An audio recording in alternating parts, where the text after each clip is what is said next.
O Senhor esteja convosco. Ele está no meio de nós. Proclamação do Evangelho de Jesus Cristo, segundo Mateus. Glória a vós, Senhor. Naquele tempo, Jesus foi à região de Cesareia de Filipe e aí perguntou aos seus discípulos: quem dizem os homens ser o Filho do Homem? Eles responderam: alguns dizem que é João Batista, outros que é Elias, outros ainda que é Jeremias ou algum dos profetas. Então Jesus lhes perguntou: e vós, quem dizeis que eu sou? Simão Pedro respondeu: tu és o Messias, o Filho do Deus vivo. Respondendo, Jesus lhe disse: feliz és tu, Simão, filho de Jonas, porque não foi um ser humano que te revelou isso, mas o meu Pai que está no céu. Por isso eu te digo que tu és Pedro, e sobre esta pedra construirei a minha igreja, e o poder do inferno nunca poderá vencê-la. Eu te darei as chaves do reino dos céus. Tudo que tu ligares na terra será ligado nos céus. Tudo que tu desligares na terra será desligado nos céus. Jesus então ordenou aos discípulos que não dissessem a ninguém que ele era o Messias. Palavra da salvação. Glória a vós, Senhor. Louvado seja nosso Senhor Jesus Cristo. Para sempre seja louvado. Vocês que aqui estão podem sentar um instante, por favor. Você que está em casa, se abanque. Sabe o que é se abancar, né? Pega o banquinho e senta. Se abanque. Uma palavra sobre a liturgia da palavra que nós acabamos de proclamar. E eu gostaria de começar esta reflexão, a meditação deste evangelho, fazendo a vocês que estão aqui, mas também a você que está em casa nos acompanhando. Você seria capaz de entregar o seu mais valioso tesouro para alguém que você não conhece ou que não te conhece? Não responda, apenas pense. Essas perguntas, elas têm que ser pedagógicas. Elas têm que ajudar a gente no nosso dia a dia. Por que o padre está perguntando isso? Por causa do evangelho. De manhã eu até brincava com o pessoal que estava aqui. Você que é casado, homem casado, os homens casados aí têm coragem de dizer que são casados? Ah, tem. O seu maior tesouro é a tua esposa. Vem para cá, padre, com essa conversa essa hora, né? Tá bom. Então a gente muda. Você que é pai e mãe de família, seus filhos são o seu maior tesouro. Você tem coragem de entregá-los para uma pessoa que você não conhece para cuidar deles? Claro que não. Essa deve ser a resposta. Agora, Jesus, ele vai entregar a sua igreja, o seu patrimônio. Ele vai entregar o que ele tem para uma turma que ele não conhece. Agora preste atenção, Jesus se reúne com este grupo, que são os discípulos, os seus seguidores, e Jesus pergunta a eles o que os outros de fora pensam a respeito de Jesus. É um risco seríssimo. Eu vou usar aqui o exemplo da Isabel. Isabel está aqui, me conhece um pouco. O marido dela não. Será que ele está acompanhando em casa? E eu pergunto a Isabel: o que teu marido pensa de mim? Ai, eu não quero nem saber, viu, Isabel? precisa nem responder. É claro que o Jair pensa a meu respeito não vai mudar nada em mim, mas eu preciso saber o que vocês que estão fora pensam de mim, diz Jesus. Vocês escutam o pessoal dizendo alguma coisa? Homem corajoso, sabe por quê? A gente precisa se espelhar no testemunho, no exemplo de vida de Jesus. Eu não posso ter medo que alguém diga a mim o que pensa a meu respeito. Aliás, deve ser um favor que me faz. Porque aí eu tenho a oportunidade de procurar corrigir o meu caráter, de corrigir as minhas ações, de ir me corrigindo durante a minha caminhada. E Jesus não tem medo de perguntar o que quem está fora pensa a respeito dele. E os discípulos certamente aumenta ou diminui o que os outros pensam a respeito de Jesus. Esse é outro risco que Jesus corre. Mas eles começam a dizer, olha, uns dizem que é João Batista, outros que é Elias, outros que é Jeremias, todos profetas importantes da história da salvação. E Jesus não se preocupou com isso. Jesus, na condição de homem, ele poderia ter dito, mas eu sou mais que um profeta. Onde já se viu chamar o filho do homem de profeta? Vendo os milagres que eu já fiz e me comparar com um profeta desses aí? O ser humano gosta de ser grande. O ser humano gosta de ser importante. E não é só vocês, eu também gosto. Alguém diz, tira uma foto, eu já estou aqui. Eu sei que vou ser visto pelo monte de gente, ainda mais bonito. Vocês lembram será que essa câmera aqui pega nós?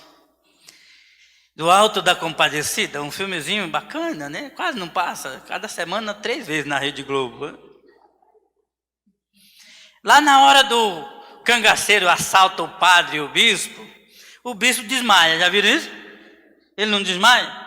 E o cangaceiro, o bandido, olha e diz, que é isso, um cônego? Ele diz, não, um bispo. Estira a mão assim para ver o anelzão dele, como se diz, beija aqui, né? Cônego, eu? Eu sou mais que cônego, eu sou bispo. Quem é esse aí? Alguém olha para mim, quem é esse aí? É um seminarista? Não, eu sou padre, viu? Aquele ali, cadê? Não tem hoje nenhum seminarista. Aquele ali é um coroinha? Não, eu sou acólito. Sou grande, eu sou importante. O ser humano é assim. Jesus não se prendeu a isso. Ele disse, agora que eles já me veem como um profeta, eu quero saber de vocês. Vocês estão comigo. Vocês estão pertinho de mim. Vocês me conhecem. Vocês estão vendo o que eu faço. Para vocês agora, quem eu sou. Gente, eu tenho repetido muitas vezes aqui, esse ano esse evangelho já apareceu na solenidade dos apóstolos Pedro e Paulo.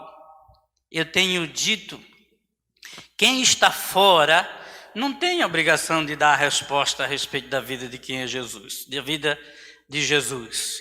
Quem ele é? Mas nós estamos dentro, nós fazemos parte desta barca, nós caminhamos com ele, nós conhecemos a vida dele, nós somos obrigados a dar a resposta certa de quem é Jesus para nós. Obrigados. E o Pedro aqui é mais do que uma pessoa, é mais do que um apóstolo. Pedro aqui representa a comunidade, é tanto que ele fala sozinho. Tu és o Messias, o Filho do Deus vivo. Eu diria que esta é uma das mais belas profissões de fé que nós encontramos no Novo Testamento. Depois a Marta, irmã de Maria e de Lázaro, vai fazer esta mesma profissão de fé, capítulo 11 do Evangelho de São Mateus. Eu sei que o Senhor é o Messias, o Filho de Deus, que devia vir ao mundo. quando Jesus está conversando com ela a respeito da morte e ressurreição de Lázaro. Agora vem um elogio de Jesus, parece um elogio de Jesus a Pedro. Você é feliz, Pedro.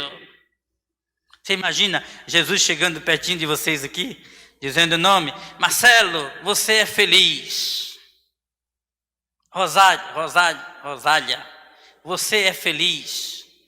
Mas a sua felicidade não foi ou não passa pela sabedoria humana. É Deus que te escolheu para você ser feliz. Lembra, semana passada nós rezamos aqui a solenidade da Assunção de Nossa Senhora. E nós dizíamos naquela ocasião: Nossa Senhora foi escolhida por Deus para ser a mãe de Jesus, preservada da mancha do pecado. E terminados os seus dias, foi levada para junto do Pai, junto do seu Filho. Ela foi escolhida. Jesus diz a Pedro que ele foi escolhido por Deus para fazer essa profissão de fé. Agora, nós que aqui estamos também, por isso que eu disse que Pedro não é só uma pessoa, mas uma comunidade. Nós que aqui estamos também fomos escolhidos por Deus para fazer essa profissão de fé. Jesus é o Filho de Deus, Jesus é o Salvador da humanidade, mas não basta dizer só com as palavras, é preciso dizer isso com a vida. E nós encontramos muita gente dizendo mais com palavras do que com a vida. Feliz és tu, Simão, filho de Jonas. E aqui nós vamos comparar o Jonas do Antigo Testamento com o Pedro do Evangelho de hoje. Todos vocês aqui já leram o livro de Jonas, 4 capítulozinhos pequenos. Dá uma peça de teatro bacana para quem quiser fazer. Os jovens que estão aí, querem fazer uma peça de teatro, faz do livro de Jonas, viu? Vai ficar melhor do que aquelas pancadas todas da Sexta-feira Santa, do Domingo de Ramos. Mas Deus chamou Jonas e disse a ele: vá por este caminho, anuncie a Nínive. E Jonas disse: eu não quero saber disso não, eu vou para esse outro caminho. Foi isso que ele fez? Entrou lá no navio, começou a ir para outro caminho, para outro lado. De repente uma tempestade começa a agitar o barco dele. Ele é jogado na água e Deus pega o Jonas de novo e tira e diz: eu quero você por aqui, rapaz. Isso é Jonas. Ele vai lá a Nínive, anuncia, o povo se converte, Deus salva todo mundo. Mas ele tentou desviar o caminho. Agora vem para Pedro. Por que Jesus chama Pedro de Jonas? Porque Pedro vai repetir, logo depois desse texto aqui, a mesma coisa que fez Jonas.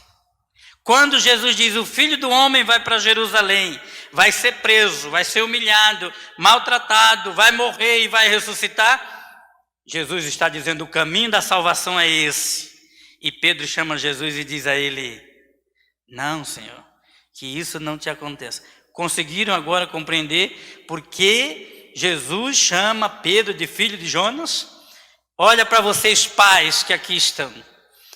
Os filhos costumam parecer com vocês. Eu sou mais bonito que meu pai, viu? E vaidoso também, narcisista. Não, mas para dizer, não é aparência física. O filho costuma repetir na sua vida prática o que vê o pai fazendo. Por isso que Jesus diz a Pedro: você é feliz, apesar de ser filho de Jonas. Você é feliz, apesar de ser humana, fraca, limitada. Poxa vida, tanta coisa, nem sabia que era tudo isso, né? Você é feliz. Eu vou confiar a você agora as chaves do reino dos céus. Sobre você eu vou construir a minha igreja. O poder do mal nunca poderá vencê-la. De vez em quando o mal aperta. De vez em quando o mal empurra. De vez em quando o mal derruba, mas não consegue destruí-lo. Eu vou te dar as chaves do reino dos céus. Tudo que você ligar na terra será ligado no céu. Aqui agora um parênteses, para a gente entender, por exemplo, o que aconteceu esta semana. Vocês acharam que eu não ia falar? Da menininha estuprada, violentada pelo tio, e que não pôde fazer o aborto legal, não sei se essa palavra existe, no Espírito Santo, e foi fazer lá no Recife. E alguém me pergunta, mas pode fazer aborto? A igreja, esta igreja que você pertence, que você participa, que você é membro, ela diz na sua doutrina: o aborto não pode ser realizado em hipótese alguma. E você pode discordar da igreja, mas tem que estar fora dela. Nós que aqui estamos, jamais podemos discordar do que a igreja fala. Se você discorda, é um direito que você tem, mas dela você não faz parte. Pode dizer o que quiser. Eu vou na igreja no domingo, abro minha boca e comungo, mas num caso desse eu defendo o aborto. Meu filho, você está comendo pão com farinha, mas Cristo não, porque ou segue a orientação da igreja ou está fora dela. Eu desafio, mais ainda, você mulher que está aqui, resolve participar de um grupo dessas feministas que nós temos por aí, sabe esses grupos? Vai lá participar do grupo delas e não abraça a causa delas, como elas propõem, para ver se você fica. Você é expulso. Ah, olha, eu estou no grupo de vocês, mas eu não concordo com as ideias de vocês não, né? Ah, não? Fora. Participa de um grupo político, de um partido, e não concorda com as regras estabelecidas pelo partido, para ver se você não é expulso. Agora, por que eu dentro da igreja, eu posso discordar do que ela diz e continuar fazendo parte dela? Você poderia dizer, mas foi um estupro, padre. Sim, tem gente dizendo, olha, essa menina seria marcada para o resto da vida por causa do estupro. E será. Mas a vida dela está marcada, a da criança está eliminada. Consegue compreender? Não, também não precisa.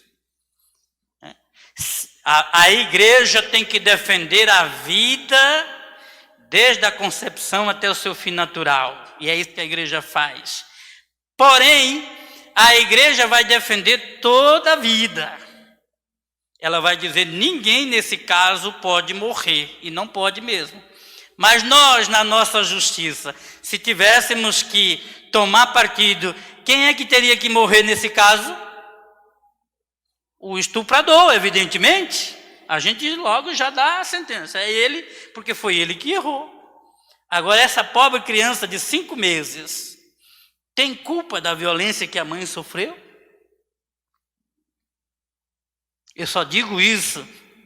Essa menina, eu quero que vocês saibam, eu jamais a julgarei.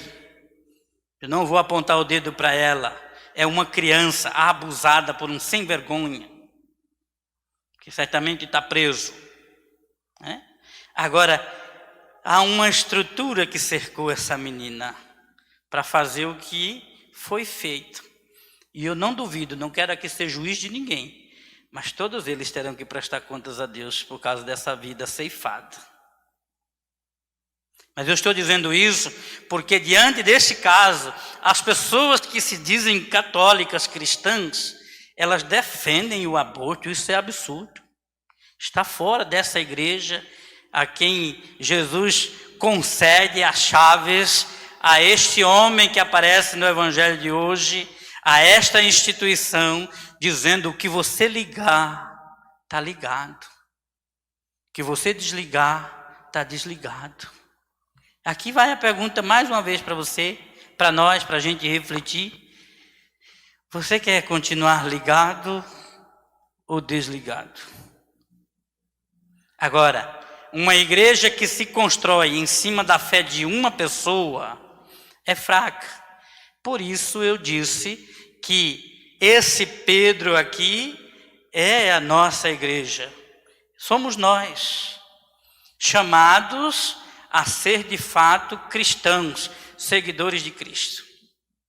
Agora, se você tem coragem de professar Jesus como o Messias, o Salvador, você não pode concordar com a corrupção. São coisas que não se juntam. Se você professa Jesus como Salvador, você não pode ser uma pessoa preconceituosa. Né? Aqueles que fazem distinção de raça, de cor, de sexo, etc. e tudo, opção sexual, gênero. Se você segue Jesus Cristo, se você professa Ele como o Filho de Deus, se você olha para a vida de Jesus e quer trazer para a sua, você não pode discriminar ninguém.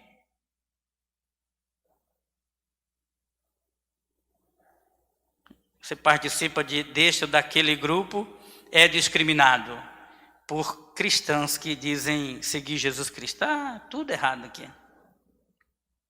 Então nós precisamos fazer direitinho a nossa opção. Opta por Jesus. Olha o exemplo dele diante daquela mulher adúltera. Ele poderia ter dito àquele povo: a lei manda apedrejar, apedreja, mata. A lei autoriza o aborto, aborta. Foi isso que ele fez?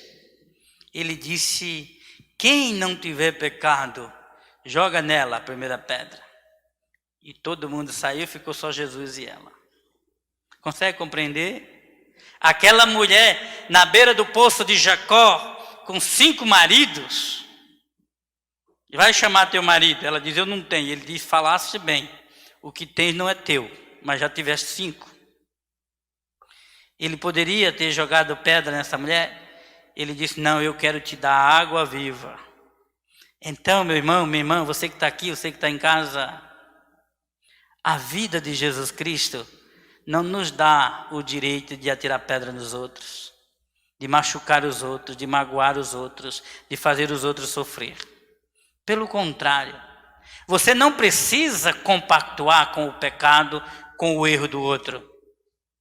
Mas você não pode condenar as pessoas por aquilo que elas fazem, sem saber qual foi a estrutura que empurrou essas pessoas a fazerem isso. Dentro da igreja, seguindo Jesus Cristo, a vida de Cristo tem que estar presente em nossa vida. Não tem outro caminho. Em nome do Pai, do Filho e do Espírito Santo.